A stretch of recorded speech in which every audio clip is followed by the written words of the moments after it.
How to get over narcissistic type of relationship or abuse. I've been dealing with it for about, I would say, 6 or 7 years already.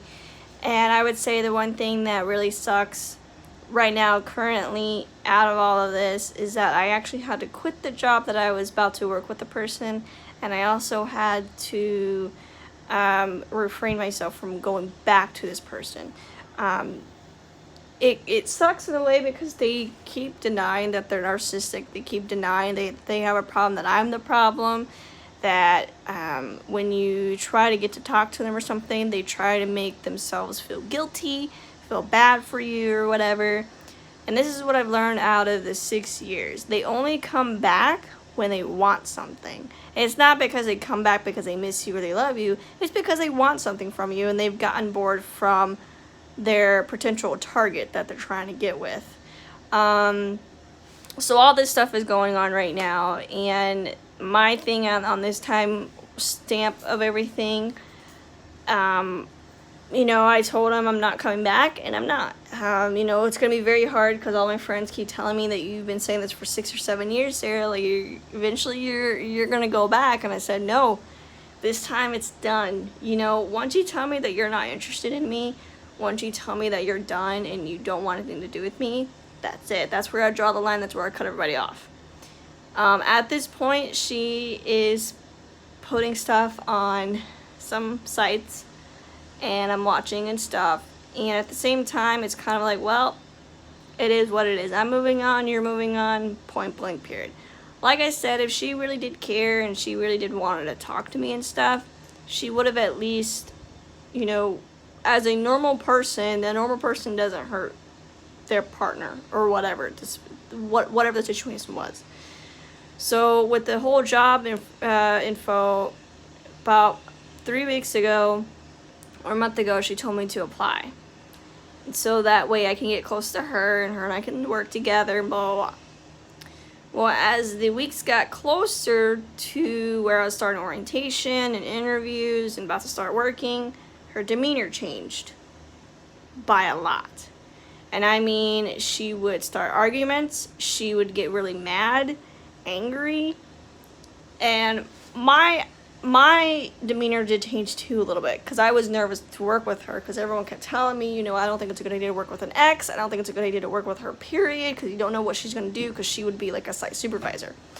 So my outcome through all this whole experience is to never basically work with someone that's a narcissistic person, because all they're going to try to do is they're going to try to control what you do, what you say, how you do, how you feel. That makes sense. That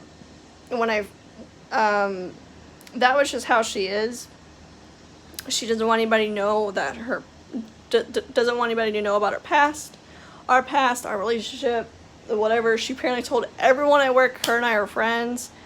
I didn't want that to be said, actually, to be honest, because when I was expecting to be working with her, I just wanted people to know that her and I met on Facebook for like 2 days. She said this site's open. She knew that I have security experience from whatever, not the fact that she turned around and said, hey, we're all friends, At the end of the day, for my safety and my comfort, I decided to say, never mind, and I ended up giving back the uniforms to the company and said, I can't do this. I don't feel comfortable being around her. And then all the other sites that they had available were literally like $12, $13 an hour, which really is not enough, especially if I got a new car and I'm dealing with apartments and stuff. That's not really gonna cut it, especially if they were all gonna offer me 2 days to work. So that's definitely not gonna cut it. I'm gonna have to get another security job on that end. So at the end of this, like at the end of all of this, her and I are done. Point blank, period. I don't need anything to do with her. She doesn't need to do anything with me. She doesn't regret any of this stuff. I know she doesn't, because she would have fucking said something by now. But as a narcissistic person, they don't care. They don't truly love you. They are just there to gain control, and once they lose control, they'll drop you just like they never knew you. And that's what she's doing, or that's what she's been doing for years. And she only comes back when she feels like it's necessarily to get back at me or whatever the reason is. So at this time, you know, I'm doing what I gotta do. I'm not gonna date until I'm fully ready. I do have a few crushes out here and there, but I'm being very, very cautious of how I say it, how I talk to people and stuff like that, so it doesn't seem like I'm flirting with them or whatever, because as Gemini, I am a natural flirt.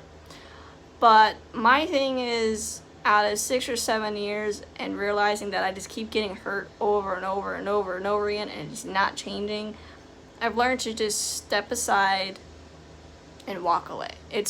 I know it's hard for some people to walk away from people like that because they do use their charm to get back at you, and I've done it so many times with her already, and I'm kind of like at that point where I'm like, okay, I know what you're gonna say, I know what you want me to hear, I don't want to hear it, and I don't want to understand, so I ended up just, you know, cutting it completely loose.